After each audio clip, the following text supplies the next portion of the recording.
Okay, now we have our photos edited and it's time to export. So to export one photo, we need to have it selected, and then we can go over to File, Export. This will bring up the export window.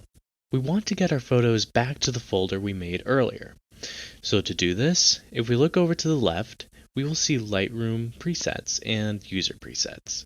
Don't worry about the Lightroom presets, we're going to make our own. Before we make our preset, we need to change these settings first.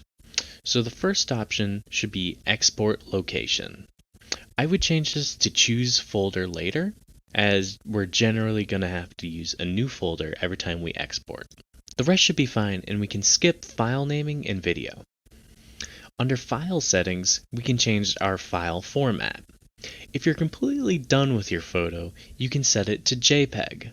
But if you shot in RAW and plan on coming back to it, you can click Original, which will be the original file format that it came in. Color space is a little different. If you plan on only viewing this online, then I would select sRGB. sRGB uses colors that are good for sharing and viewing on the internet. If you plan on printing, you should select Adobe RGB, as it's a color space created for printing. This is usually an option you can select in your camera before you take the photo, which will increase the accuracy for it. Finally, we can move on to image sizing, which is very important, especially if you want to print. Make sure Resize to Fit is selected. You're on width and height, and pixels is selected. Size is going to depend on what you want. If I have a photo that looks nice and I just want to store it on my computer, I would set my dimensions at 2000 by 2000. I wouldn't go much lower or higher. Remember, if you checked Resize to Fit, it will not change the ratio and will adjust to the size you set.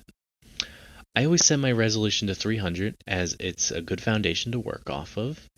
If I were going to print this, I would change the pixels to inches and adjust accordingly, while also upping the resolution as I increase the size.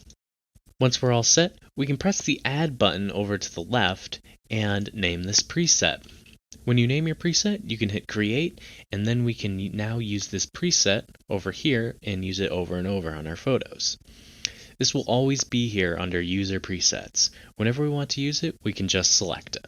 Last thing we need to do is hit Export. Then it's going to ask us where we want to export to.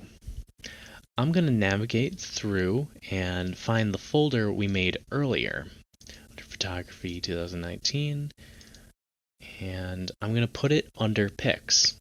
Then we can just hit Select Folder and it will export it. So we still have all these other photos to export as well. To do this, we need to do the same exact thing except select all our photos. Remember, to do this, we need to select our leftmost image, scroll over to the right, hold Shift, and press the rightmost image.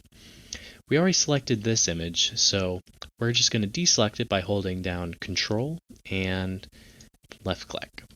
Then we want to go to File, Export. This will bring up our window. Make sure User Presets, whatever you named it, is selected, and we can hit Export.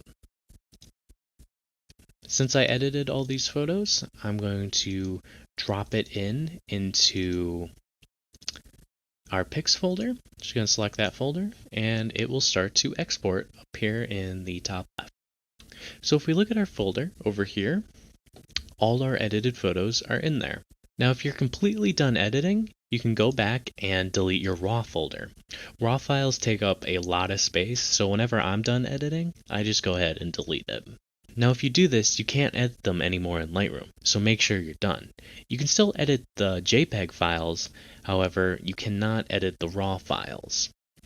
Lightroom will save all the work you do when you close it, so opening it back up will leave you in the spot you left off in.